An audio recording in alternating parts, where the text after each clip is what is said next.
विठ्ठल विठ्ठल विठ्ठल विठ्ठल विठ्ठल बोला पुंडलिक वरदारी विठ्ठल ज्ञानदेव भगवान की जय ज्ञानेश्वर महाराज की जय जगद्गुरु तुकाराम महाराज की जय विठ्ठल विठ्ठल विठ्ठल विठ्ठल विठ्ठल विठ्ठल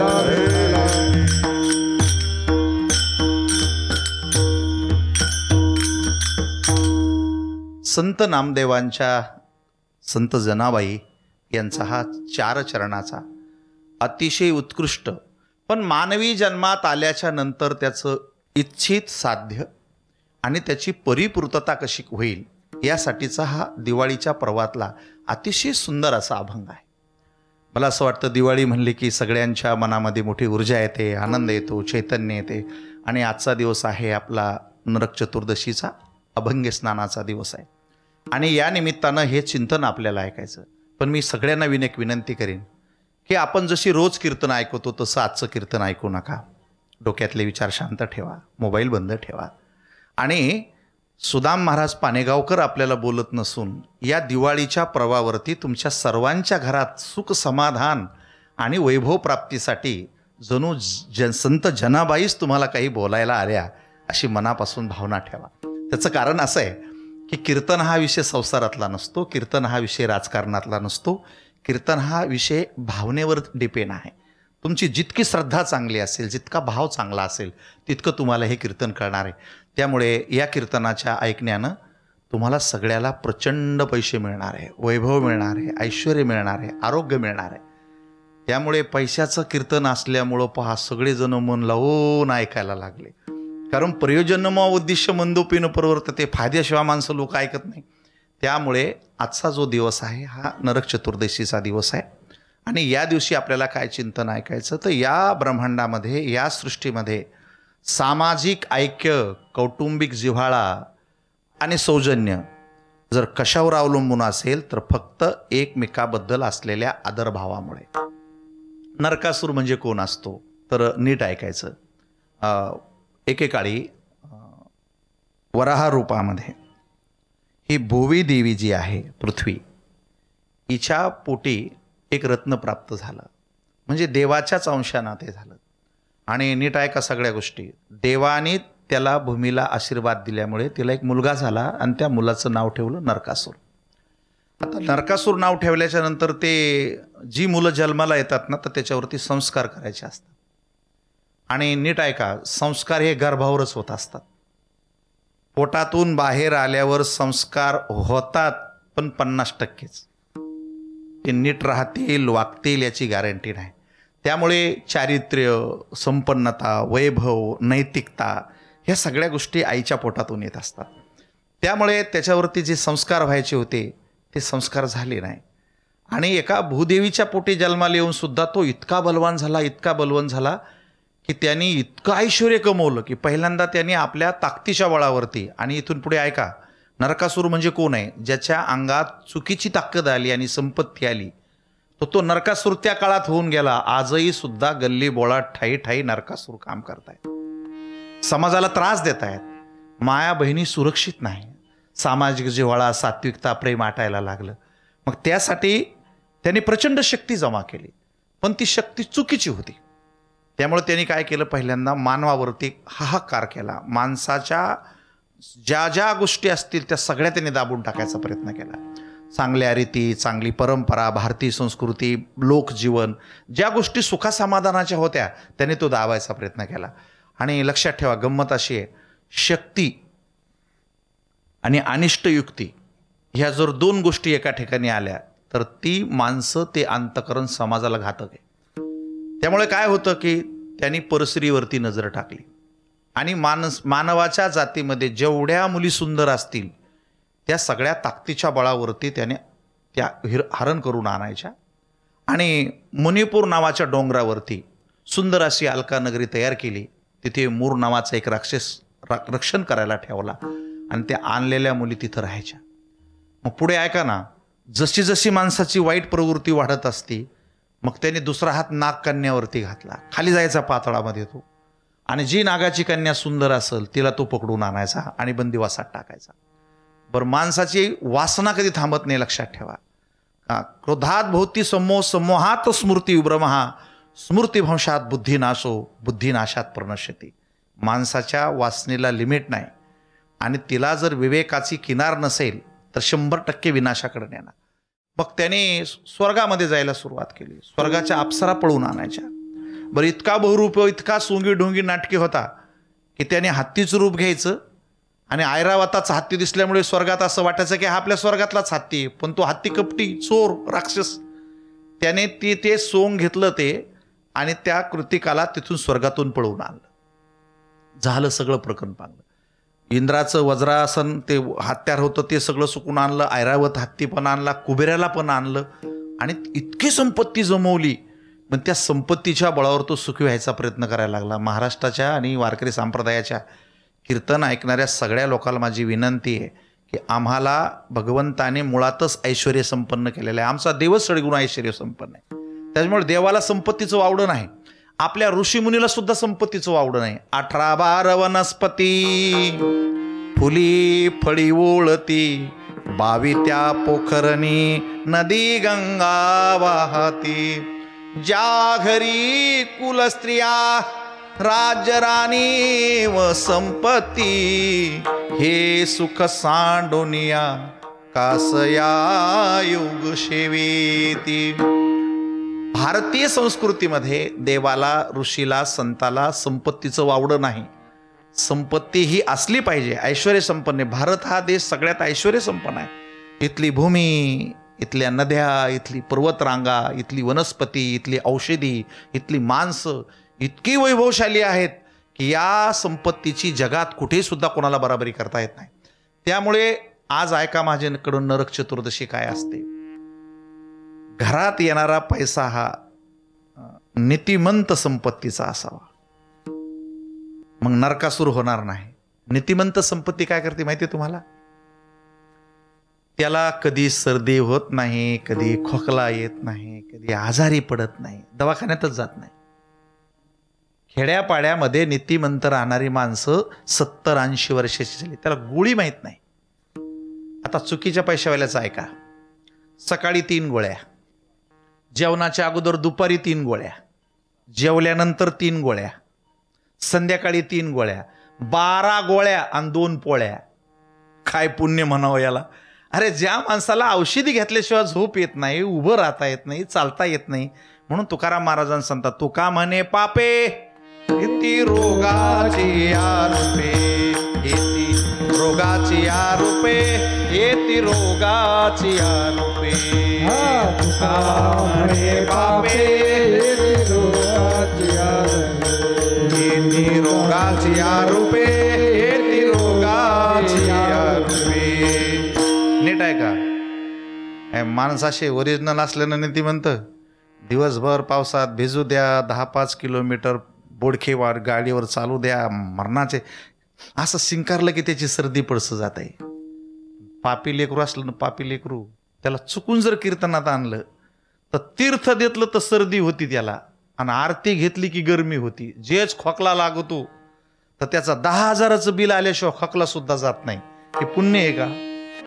15 दिवसाला जर 10,000 रुपये घरातून दवाखान्यात जात असतील आणि वर्गणीला 1 रुपया येत नसेल तर तुमची संपत्ती चुकीची आहे. म्हणून त्याला अर्थ असला पाहिजे. तुम्ही माझे सहकारी असतात, मग तुमचे माझे सूर जुळले पाहिजेत ना. सूर जुळावे परस्परांचे, नको तना नुसते गाणी. मी गातो एकीकडे, तुमचं लक्ष एकीकडे, मग आपले सूर कसे जुळणार? पुढे नीट ऐका. त्या शब्दाला अर्थ असावा. काय भारतीय संस्कृती चांगली. बापाने सांगितलं हे काम करायचं, तर नाही तर मुलगा करणारच नाही. ताकद होती, वजन होतं बापाचं, आईच्या शब्दाच्या पुढे जायचं नाही. त्यामुळे त्या शब्दालाच किंमत असायची. त्या शब्दाला अर्थ असावा, नको नुसती वाणी, आश्रुतूनही प्रीत झरावी, नको तना नुसते पाणी.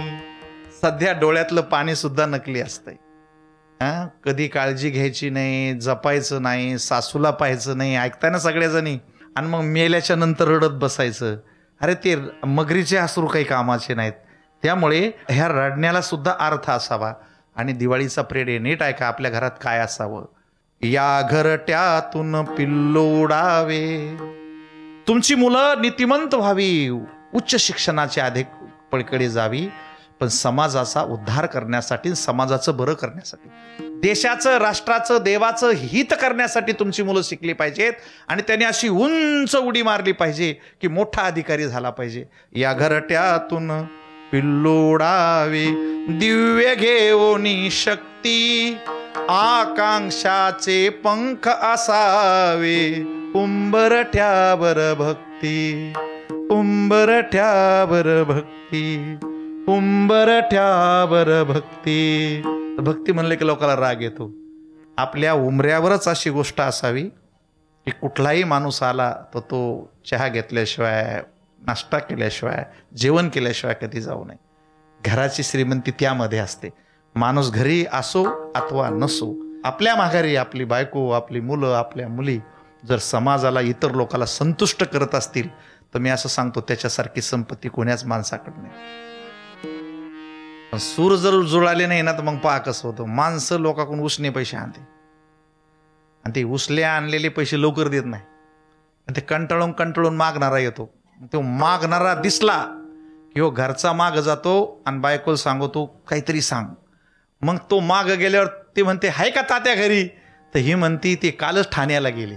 वा, या दोघाच्या मध्ये जर असे भाव निर्माण झाले असतील तर ती संतती सुद्धा कामाची नाही.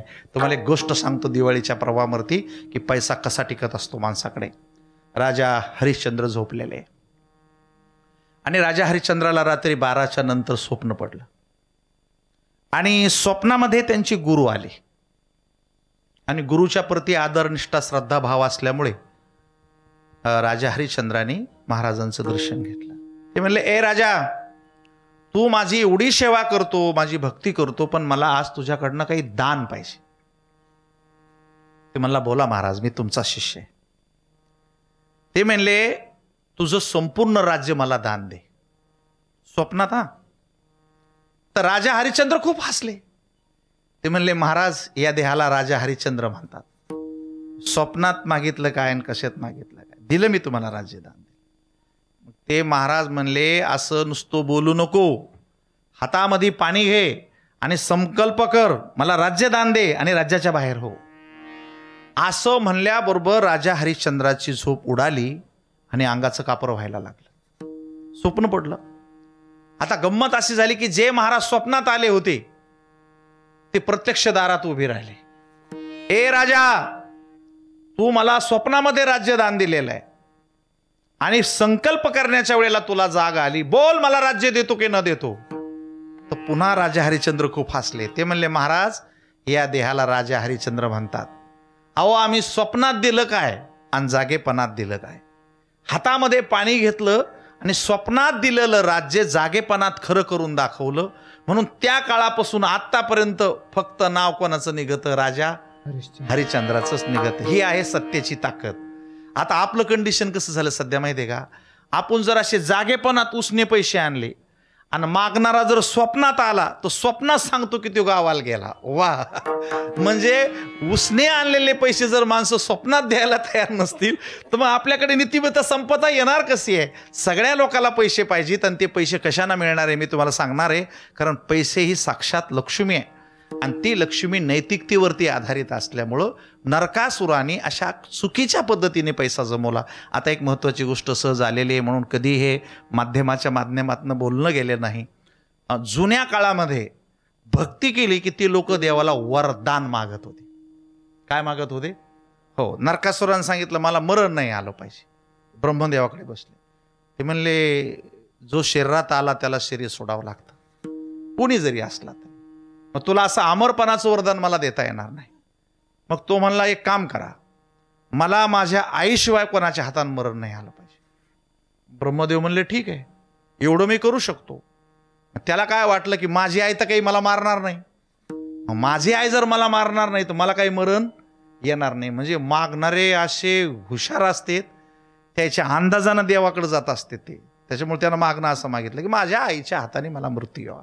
ब्रह्मदेवानं सांगितलं काही हरकत नाही. मग ते दान भेटल्याच्या नंतर चुकीच्या संपत्तीत त्याने हात घातला, देवाच्या सुद्धा संपत्ती लुटून आणल्या. या सगळ्या परिस्थितीमुळं त्याचे सगळीकडे वातावरण दूषित झालं.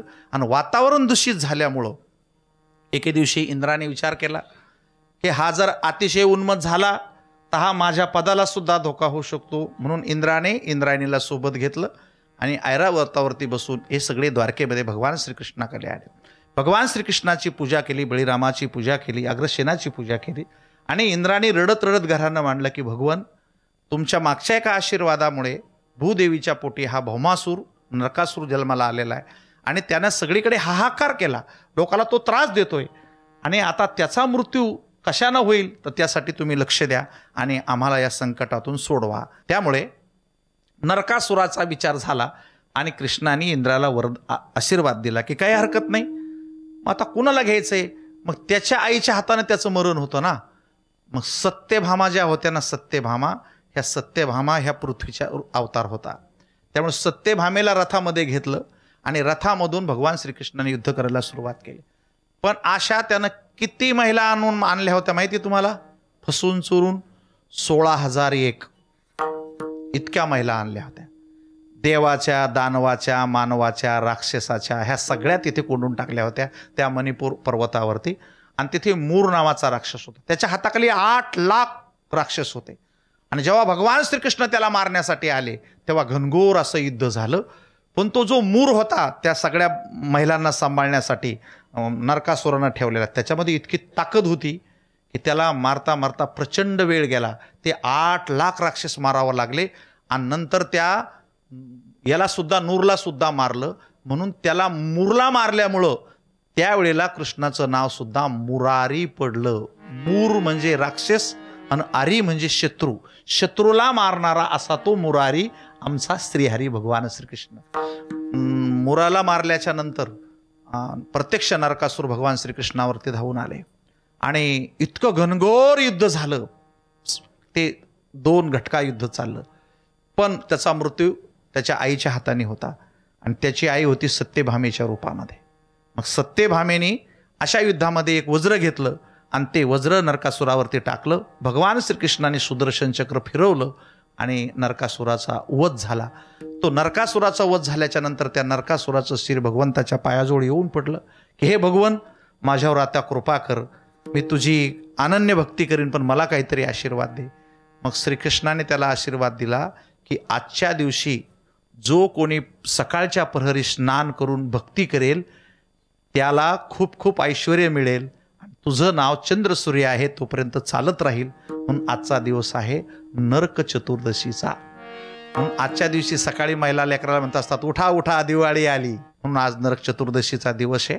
विशेष करून सूर्यकिरणाच्या अरुणाची प्रचंड ऊर्जा पृथ्वीवरती पडत असते आणि या प्रहरामध्ये जो उठेल, जो अभ्यंग स्नान करीन त्याला अभ्यंग स्नान असं म्हटलेलं आहे. आपल्या अंगाला उठणे लावले पाहिजे, सुवासिक उठणे लावले पाहिजे, मांगल्याचं प्रतीक असलं पाहिजे. आणि तिथे जर आपण स्नान केलं आणि ते स्नान जर केलं तर आपल्या सर्व दोषाची मुक्तता होत असते, पापातून मुक्तता होते. असा हा नरक चतुर्दशीचा अतिशय महत्त्वाचा दिवस आहे. मला असं वाटतं या कीर्तनाच्या माध्यमातून लोकांनी सकाळी उठायचं हे केलं पाहिजे, आसनं केले पाहिजे, प्राणायाम केला पाहिजे, शतवर्ष जगण्याची कामना केली पाहिजे. आणि भारतीय संस्कृतीमध्ये जे सण आहेत ते प्रत्येक सण आपल्याला काही ना काही संदेश देत असतात. तोच संदेश सण मराठी आपल्याला देते की पहाट पहाट आपला रोज नियम असायचा, उठा जागे भारे आता, उठा जागे भारे स्मरण करा पंढरीनाथ, स्मरण करा पंढरीनाथ, भावे चरणी ठेवा भावे चरणी ठेवा माथा, चुकवा व्यथा जन्माच्या, धनदारा पुत्र जन, धनदारा पुत्र जन, जन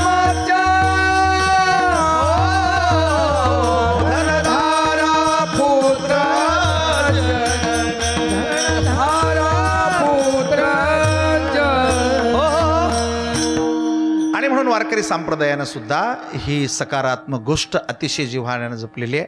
आणि म्हणून वारकरी संप्रदायामध्ये काही दिवस असे असतात बघा, आता हा पौर्णिमेपासून तर कार्तिक पौर्णिमेपर्यंतचा जो प्रेड आहे, या प्रेडमध्ये अतिशय जास्त ऊर्जा काम करत असते. म्हणून दिवाळीच्या काळात अतिशय उत्साह असतो. ही आता कार्तिकेला जी थंडी पडली, पहाटं पहाटं काकड्याचं भजन सुरू झालं की आरोग्याची जास्त प्राप्ती होती. आता पुढचे जे 2 महिने आहे ना, खूप भाकरी गोड लागणार, बाजरीच्या भाकरी खूप खाल्ल्यालं पचणार, झोपी जास्त येणार आणि दवाखाना कमी होणार. हे प्रेड असते. त्याच्यामुळं काकडा हा वारकरी संप्रदायाने दिलेला एक मोठा प्रभाव आहे. आता काकडा म्हणजे आरती नव्हे, त्यामध्ये जो प्रकाश आहे, ती जी ज्योत आहे, त्या ज्योतीचा असा अर्थ होतो की ही ज्योत जो कोणी आपल्या जीवनात प्रगट करील त्याचं जीवन प्रकाशमय झाल्याशिवाय राहणार नाही.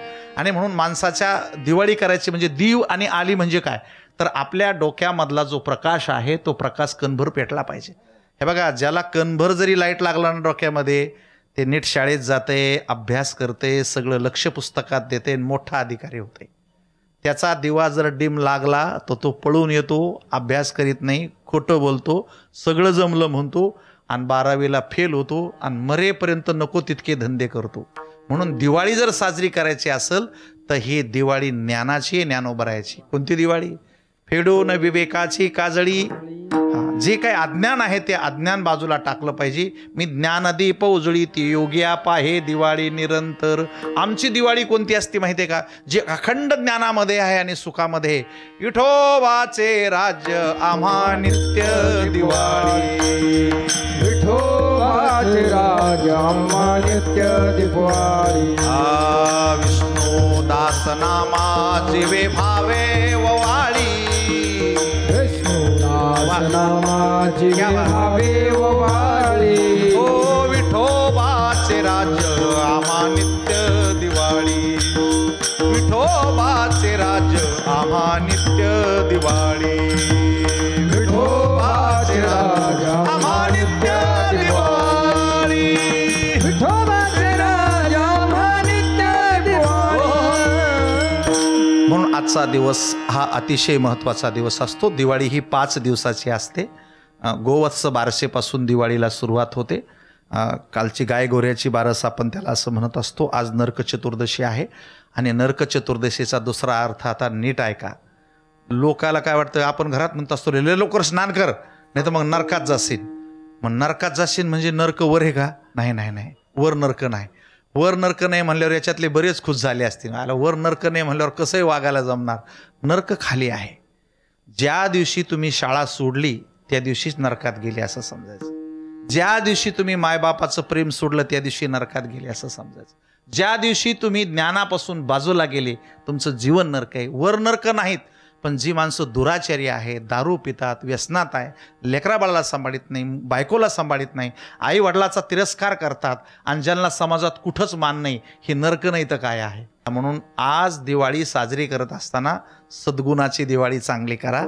तुमच्या ठिकाणी जो विकार आहे, जो दुर्गुण आहे, दुराचार आहे, त्याला जाळून टाका. तो जर दिवा जाळून नाही टाकला तर तुमच्या जीवनात दिवाळी कशाची येणार आहे. मग संतांना जी दिवाळी अपेक्षित आहे ती दिवाळी अशाच पद्धतीची अपेक्षित आहे की आपल्याकडे देवाला काय मागायचं तर एकच गोष्ट सांगायची, दुर्बुद्धी ते मना कदा नुपजो नारायणा, कदा नुपजो नारायणा, कदा नुपजो नारायणा. दुर्बुद्धी ते मना कदा नुपजो नारायणा, कदा नुपजो नारायणा, कदा नुपजो नारायणा. हो, सद्बुद्धीची दिवाळी करा. तुमच्या लक्षात आणून देण्यासाठी एक दृष्टांत सांगतो. 2 असे अतिशय जीवाभावाचे मित्र होते आणि महादेवाचे भक्त होते. श्रावणाचा पहिला सोमवाराने गेले महादेवाची पूजा करायला. सकल देवाधिदेवा कृपाळवा जी केशवा, महानंदा महानुभवा, सदा शिवा सहज रूपा. या 2 जणांनी त्या महादेवाच्या मूर्तीची पूजा केली आणि हात जोडून प्रार्थना केली. ती महादेवाची पिंड होती जागृत. तिथून महादेव निघायचे त्या पिंडीतून. यांनी हात जोडण्याची वेळ आणि त्या पिंडीतून महादेव प्रगट होण्याची एकच वेळ आली. जसे महादेव पिंडीतून बाहेर आले त्यांचं ते अकराळ विकराळ रूप, ते हातातलं त्रिशूळ, ते नागोबाबा, हे घाबरले ना दोघं जण. एक इकडच्या कोपऱ्यात पळाला, एक इकडच्या कोपऱ्यात पळाला, थरथर थरथर कापायला लागले. मग महादेवाने इकडच्याकडे विचारलं, वर हात केला की वरमब्रीही, वर माग, तुला काय पाहिजे ते मी देतो. आता हे गेलं घाबरून, त्याला काय माहित नव्हतं की देव आपल्याला भेटणार आहे म्हणून. मग ते घाबरल्या म्हणलं, बो महादेवा, मी भोळा माणूस आहे, देवाला काय मागावं मला कळत नाही. तर आम्ही दोघं जण आहे आणि कोपऱ्यातला अतिशय हुशार आहे. तर महादेवा एक काम करा, तो जे मागन का त्याच्या दुप्पट मला द्या. भोळा येऊ हे माणसं असे लबाड, पण महादेव भोळे म्हणले तथास्तु. मग याच्याकडे हात केला, तुला काय पाहिजे ते मागून घे. मग याला काय अडचण होती, जे भेटलं ते महादेव देणारच होते. पण याचं मन खराब, नरकासूर नीट आहे का माझ्याकडनं.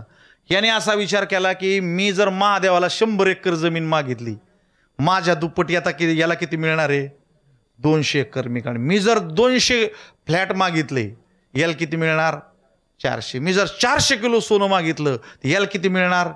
मग ह्यो गावात ऐकतो का मला.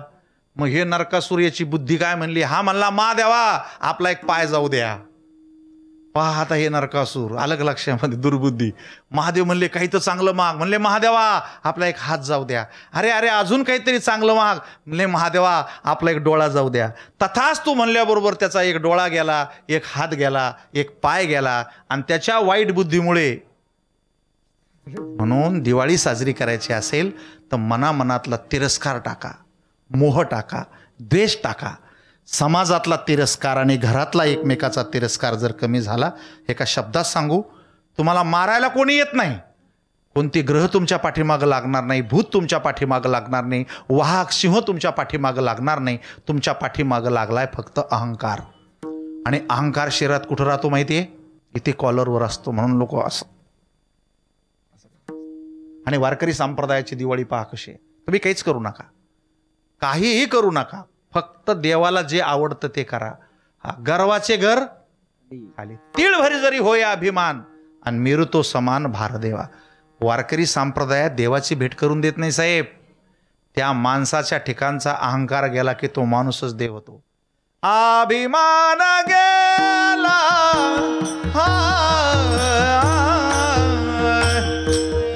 अभिमान गेला, अभिमान गेला,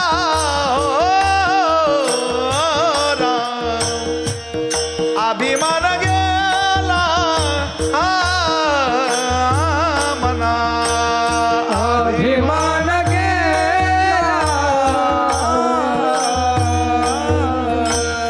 अभिमान गेला, अभिमान गेला.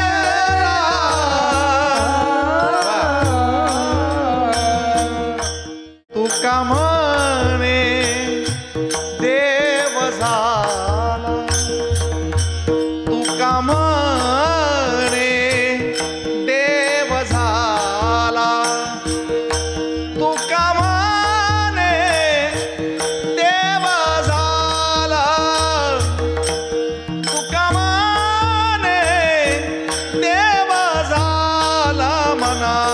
अभिमान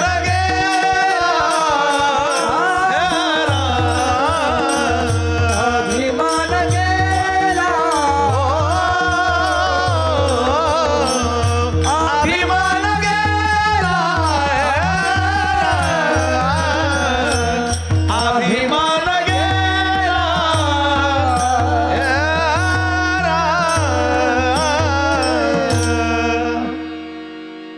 एखाद्या कीर्तनात तरी म्हणे जा माझा अभिमान गेला म्हणून. आणि ज्या दिवशी माणसाचा अभिमान गेला तो माणसाचाच देव होतो. देव असा कुठून बाहेरून येत नसतो. म्हणून माणसाचा देव करण्याची ताकद वारकरी संप्रदायाच्या कीर्तनात आहे. आणि ह्या सगळ्या समाजाला सुख मिळावं, घराघरामध्ये सुखाचे पाट व्हावेत, सुख समृद्धी ऐश्वर्य सगळ्यांच्या जीवनामध्ये यावं, म्हणून नरक चतुर्दशीच्या सन मराठीच्या माध्यमातून महाराष्ट्रातल्या आपल्या सगळ्यांना खूप खूप शुभेच्छा देतो. हे सुख ईश्वराच्या चिंतनाने येऊ शकतं. म्हणून अभंगामध्ये महाराजांनी असं सांगितलं की विठ्ठल रुक्मिणी तुम्ही अखंड अनाध्याने ते ध्यान आणि चिंतन करून ऐश्वर्य संपन्न होण्यासाठी चोराट टाळी वाजून भजन विठोबा रखो माई. जय हरे हरे विठोबा रखुमाई बोला बोला विठोबा रखुमाई विठोबा रखुमाई विठोबा रखुमाई विठोबा रखुमाई विठोबा रखुमाई विठोबा रखुमाई विठोबा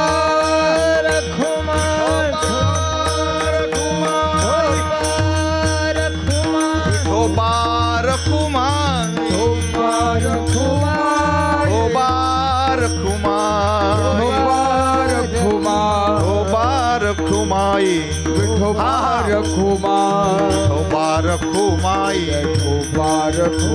बोला पुंडलिक वरदा हरी विठ्ठल